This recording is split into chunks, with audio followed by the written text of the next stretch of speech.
Welcome you all to this YouTube channel जहां आपको मिलेगा 9th-10th का सारा study material for science and math. तो आज की जो लेक्चर है उसमें हम स्टार्ट करने वाले हैं आपकी 10th क्लास की साइंस। ठीक है, we are going to start the subject which is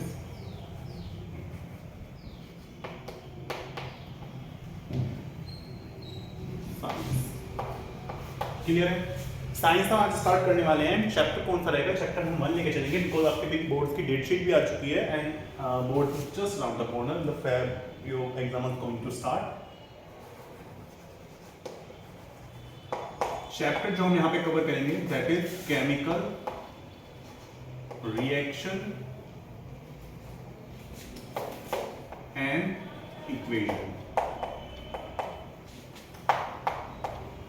ठीक है, केमिकल रिएक्शन एंड इक्वेशन वाला जो फर्स्ट चैप्टर आपका वही हम यहाँ पे स्टार्ट करने वाले हैं।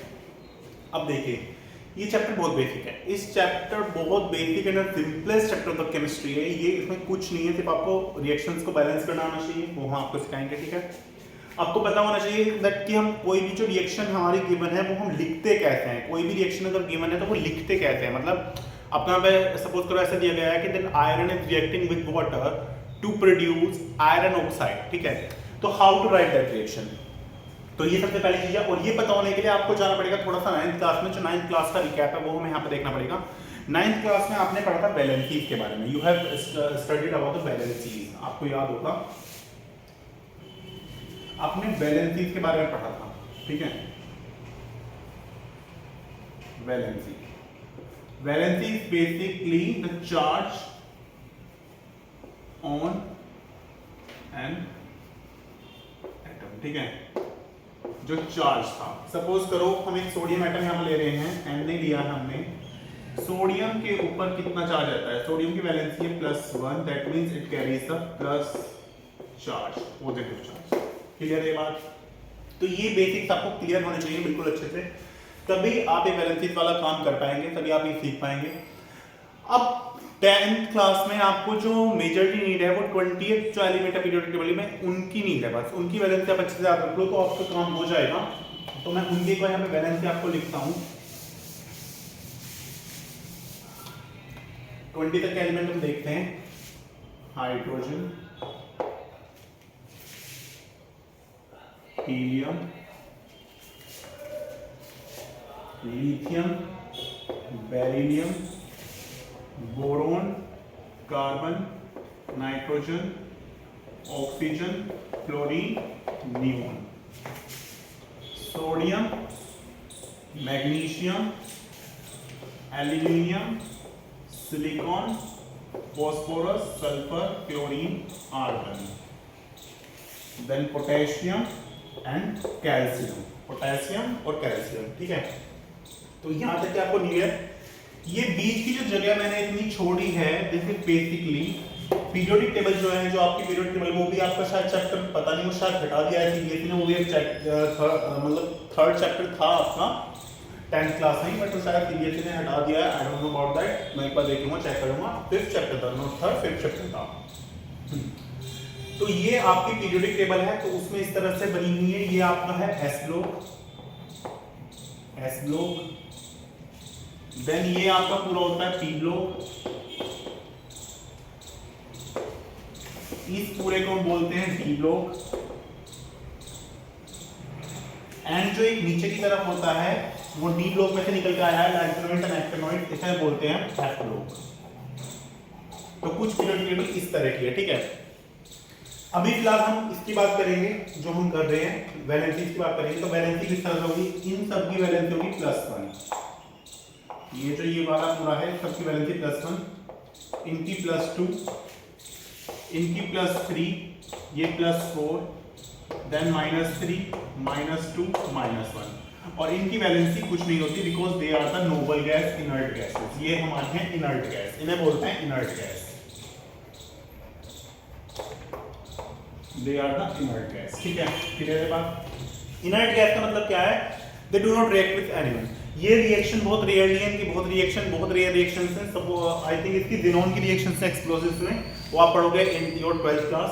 तो ये इनर्ट गैसेस ने बोलते हैं क्योंकि रिएक्ट नहीं करती हैं, very less reactive, they are very less reactive, क्योंकि इनके ऑक्टेट्स कंप्लीट होते हैं, ना इन्हें किसी से एटम बोरो करने की जरूरत है, वो सॉरी ना इन्हें इलेक्ट्रॉन किसी से बोरो करने की जरूरत है, ना किसी को इलेक्ट्रॉन इन्हें देने की जरूरत है, because they are completely filled and satisfied with their octets, ठीक है। लेकिन बाकी जो सब हैं उन्हें अपने ऑक्टेट किसी को खाली करने हैं, किसी को पूरे करने हैं, they need their stable octet, और स्टेबल ऑक्टेट के लिए ही इन्हें जरूरत पड़ती है ये चार्ज कैरी करने की। अब वो क्यों चार्ज कैरी करते हैं वो हम सीखते हैं, समझते हैं थोड़ा सा, ठीक है। मैं बिल्कुल 9th क्लास का बेसिक लेके चल रहा हूं कल लेक्चर में, नेक्स्ट लेक्चर से हम अपना मेन चैप्टर स्टार्ट करेंगे। This is the very basic thing and you have to understand that for the chapter, ठीक है। अगर ये चीज आप नहीं सीख पाएंगे तो फिर चैप्टर तो आई डोंट थिंक सो कोई मतलब बनता है। हम यहां पे करेंगे जो हम एक्स्ट्रा काम अपना कर रहे हैं, ठीक है। अब सपोज करते हैं ये वैलेंसीज की जरूरत क्यों आई, कैसे आई। एक चीज हमने तुमने पढ़ी होगी 9th क्लास में पढ़ी है कि कोई भी एक एटम है, सपोज करो ये यहाँ पे एटम है, इसका न्यूक्लियस है, दिस इज द न्यूक्लियस, ठीक है, ये दिस इज द न्यूक्लियस, ठीक है। अब इसके बाहर शेल्स होती हैं जिन शेल्स के अंदर आपके इलेक्ट्रॉन रिवॉल्व करते हैं, ठीक है। This is K shell, L shell, M shell, L M और एन शेल। तो ये कुछ 4 शेल्स हैं, ये शेल्स बहुत सारी के एल एम एन हम ले रहे हैं अभी। जो ये के शेल है, दिस इज अवर के शेल, इसकी टेंडेंसी होती है 2 इलेक्ट्रॉन एकोमोडेट करने की, ये सिर्फ 2 इलेक्ट्रॉन अपने पास रख सकती है। Now this is L shell, इसकी टेंडेंसी है 8 इलेक्ट्रॉन एकोमोडेट करने की, ठीक है। एम 8 इलेक्ट्रॉन अगेन, एन ये 18 इलेक्ट्रॉन तक जा सकता है, ठीक है। क्लियर है ये चीज, के एलिमेंट शेल हो गया क्लियर। अब ये शेल्स तो यहां पे आ गई है, इन शेल्स के बेसिस पे हमने इलेक्ट्रॉन्स का बढ़ना और घटना कैसे देखा, अब वो देखो। सपोज करो ये जो शेल मैंने बनाई है ये सोडियम एटम की है, ये Na एटम की ही मैंने बनाई है, Na एटम। अब सोडियम एटम का तो मुझे एक बार इलेक्ट्रॉनिक कॉन्फ़िगरेशन बता दो। सोडियम एटम का एटॉमिक नंबर 11 है, अगर 11 इसका एटॉमिक नंबर है तो इलेक्ट्रॉनिक कॉन्फ़िगरेशन कितना होगा। पहली शेल में सिर्फ 2 इलेक्ट्रॉन आ सकते हैं, 2। पहली शेल में 2 इलेक्ट्रॉन आ सकते हैं तो मैक्सिमम 2 लेंगे। अब कितने बचे आपके पास, 9 बचे, 9 बचे ना। दूसरी शेल में मैक्सिमम कितने आ सकते हैं, 8 आ सकते हैं, तो हम यहाँ पे 8 ले लेंगे 9 में से, अब 1 बचा। तीसरी शेल में मैक्सिमम 8 आ सकते हैं, आपके पास सिर्फ बचा 1, तो इसकी इलेक्ट्रॉनिक कॉन्फ़िगरेशन होगी ये, ठीक है। इसकी इलेक्ट्रॉनिक कॉन्फ़िगरेशन ये हुई। अगर मैं ड्रॉ करूं तो इस तरह से ड्रॉ करूंगा, दिस इज, ये एटम के मॉडल आपने बनाए नहीं है, ये इस तरह से हो जाएगा,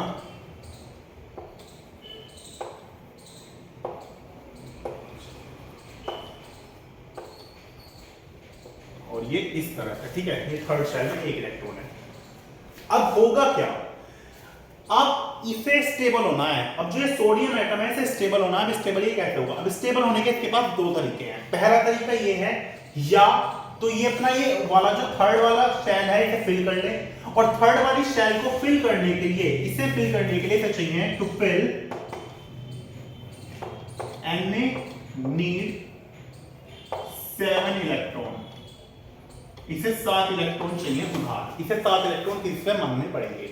या दूसरा तरीका क्या है, दूसरा तरीका इसे के पास है, ये अपने आप को स्टेबल करने के लिए क्या करे, जो 1 इलेक्ट्रॉन है इसे डोनेट कर दे, टू डोनेट दैट 1 इलेक्ट्रॉन, ठीक है। अब जब ये वाला 1 इलेक्ट्रॉन इसने डोनेट कर दिया, ये 1 इलेक्ट्रॉन इसने डोनेट कर दिया, तो बचे कितने, ये शेल खाली होगी, सिर्फ सेकंड शेल तक ही लिमिट हो गया। और जब सेकंड शेल तक ही लिमिट हो गया और सेकंड शेल की टेंडेंसी कंप्लीट है 8 है, दैट मींस ये स्टेबल हो गया, ठीक है। या तो 7 लेके थर्ड शेल में भी 8 पूरे करके स्टेबल हो जाए, या अपन एक ये वाला छोड़ के बाकी के 2 शेल रखे अपने पास, स्टेबल होकर खुश रहे। अब एक चीज देखो, अब मुझे एक चीज बताओ, सपोज करो तुम्हें कुछ काम करना है, ठीक है, तुम्हें कुछ काम करना है, सेम काम तुम्हारे फ्रेंड को भी करना है। अब तुम्हें उस काम को कर, मतलब सेम ही काम है, तुम्हारा जो फ्रेंड है उसे उस काम को करने में लगेंगे 5 घंटे। सेम काम है, मतलब एक ही काम है, तुम्हारा फ्रेंड भी उस काम को कर सकता है, तुम भी उस काम को कर सकते हो। तुम्हारा जो दोस्त है उसे उस काम को करने में लग रहे हैं 5 घंटे, और सेम काम को तुम्हें करने में लग रहे हैं 10 घंटे। तो तुम क्या सजेस्ट करोगे कि भाई मैं अपनी 10 घंटे की एनर्जी वेस्ट ना करके तू अपनी 5 घंटे की एनर्जी वेस्ट कर और हम दोनों को वो काम निपटा दे, ठीक है, यही काम होगा, ये लॉजिकल बात है। सेम यहां है, अगर ये किसी से 7 इलेक्ट्रॉन मांगेगा, मतलब किसी 7 लोगों के सामने हाथ जोड़ना पड़ेगा, या फिर ऐसे समझो तुम्हें पैसे चाहिए, तुम्हें चाहिए 1 लाख रुपए चाहिए, ठीक है, तुम्हारे दोस्त के एक तो है, मतलब एक इंसान के पास से तुम्हें डायरेक्टली जाके 1 लाख रुपए मिल जाएंगे, और या तुम्हें 10 लोगों के पास जाके 10-10 हजार मांगने पड़ेंगे तब तुम्हारे 1 लाख होंगे। तो बेटर क्या है, किसी एक इंसान के पास जाओ, उससे 1 लाख रुपए बोरो करो और तो अपना काम कर लो, या टाइम वेस्ट करोगे सबके साथ, अपनी एनर्जी वेस्ट करोगे 10 लोगों के साथ, बेटर है कि एक लोग, मतलब जो एक बंदा है उससे 1 लाख रुपए लेकर अपना काम कर लो। सेम चीज यहां पे है, जब अगर Na जो है, जो सोडियम एटम है, उसे 7 इलेक्ट्रॉन किससे मांगे, इससे अच्छा वो अपना 1 इलेक्ट्रॉन ना छोड़ दे। अगर वो 7 लोगों से जाकर भीख मांगेगा इलेक्ट्रॉन की, मुझे इलेक्ट्रॉन दे दो, मुझे इलेक्ट्रॉन दे दो, मुझे इलेक्ट्रॉन दे दो, उससे अच्छा वो अपना 1 इलेक्ट्रॉन छोड़े और मस्त रहे, मजे तो रहे ना, उससे क्या टेंशन है भाई, उसके पास तो इलेक्ट्रॉन स्टेबल तो फिर भी हो रहा है ना, अगर एक चीज फेंकने से स्टेबल हो रहा है तो दिक्कत क्या है। तो वही चीज है कि जो सोडियम एटम है वो अपना 1 इलेक्ट्रॉन छोड़ता है, जो सोडियम एटम है वो अपना 1 इलेक्ट्रॉन डोनेट करेगा 7 इलेक्ट्रॉन मांगने की बजाय, ठीक है, 7 इलेक्ट्रॉन मांगने की जगह वो अपना 1 इलेक्ट्रॉन डोनेट करेगा। अब देखो, जब सोडियम ने अपना 1 इलेक्ट्रॉन डोनेट कर दिया, एक चीज देखना, अगर हम किसी को उधार दे रहे हैं, हम किसी को उधार दे रहे हैं, डोनेशन दे रहे हैं, that means we are on the upper step, ठीक है, हम थोड़े ऊपर की तरफ हैं, ठीक है, लेकिन अगर हम किसी से उधार ले रहे हैं, ठीक है, हम किसी से उधार ले रहे हैं तो हम नीचे की तरफ हैं। इसका मतलब क्या है, that if we taking the money from someone we are on the negative side and if we are donating the money or give money to someone we are on the positive side। ये बात clear है, ये basic real life examples हैं, यहां पर समझो। तो वही चीज यहां पे, अगर सोडियम एटम किसी को अपना इलेक्ट्रॉन दे रहा है, ये दानवीर बन रहा है, तो ये होगा पॉजिटिव साइड में। तो कितने इलेक्ट्रॉन दिए, सबसे पहले पॉजिटिव साइन यहां पर आएगा, और कितने इलेक्ट्रॉन दिए, सिर्फ 1, इतना ही दानी है, और +1, तो सोडियम की वैलेंसी हुई कितनी, +1 वैलेंसी हुई सोडियम की। ये बात क्लियर हुई, सिर्फ ये समझना था इसमें, ये समझने वाली चीज थी। अब ये चीज हमने समझा दिया, उसके बाद की जो एक मेन चीज है वो क्या होगी वो समझो, इन सब चीजों की सब काम धाम की जरूरत क्यों है। अब सपोज करो, पहले एक बार इसका स्क्रीनशॉट लो, उसके बाद हम आगे बढ़ते हैं, ठीक है, मैं सिर्फ करूंगा 3 2 1 टाइम, ठीक है, चलो नेक्स्ट चीज देखते हैं।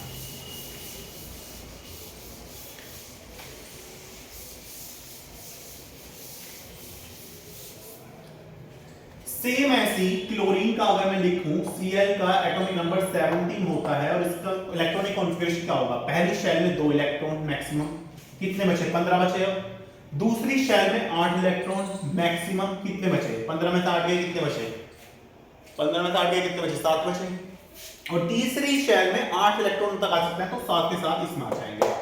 अब ये बताओ क्लोरीन में क्या हुआ, क्लोरीन में क्या हुआ, क्लोरीन में हुआ थर्ड शेल में 7 इलेक्ट्रॉन आ गए।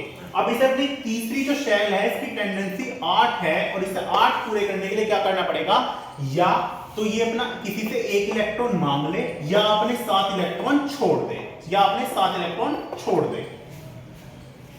अब बेटर यहां पे क्या होगा, बेटर सिचुएशन ये होगी कि चल भाई अपने 7 इलेक्ट्रॉन किसी को देने से अच्छा है मैं इससे 1 मांग लूं, क्या बुराई है इसमें, तो उसने 1 इलेक्ट्रॉन किसी से बोरो किया, ठीक है।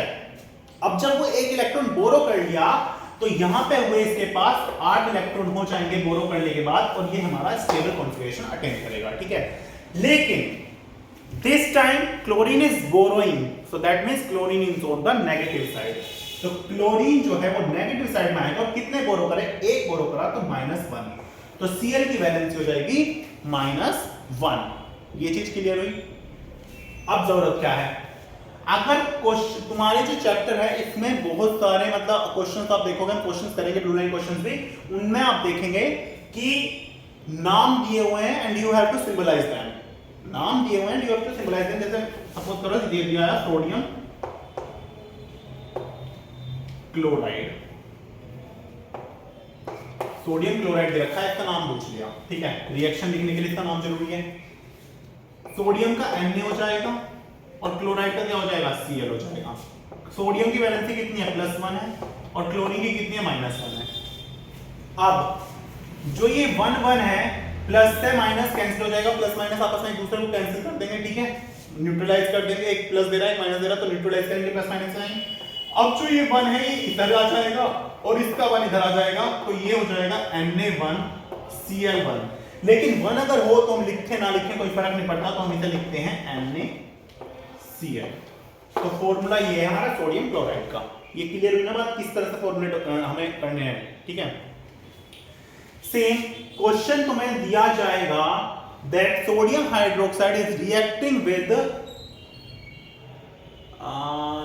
Sodium chloride is reacting with sodium chloride का इलेक्ट्रोलिसिस करा दें तो वो सोडियम हाइड्रोक्साइड जनरेट कर देगा। तो इस तरह के आपके क्वेश्चन हैं, ऐसे बहुत सारे क्वेश्चन हैं जो आपको इस चैप्टर में देखने के लिए मिलेंगे। बिल्कुल बेसिक था। You have to learn element 1 to 20, 1 से 20 तक एलिमेंट्स आपको याद करने हैं with their proper atomic number, और कुछ जो इस पीरियोडिक टेबल से बाहर है उनकी वैलेंसीज मैं यहां पे लिख रहा हूं, वो तुम्हें देखनी है। जैसे OH हाइड्रोक्साइड,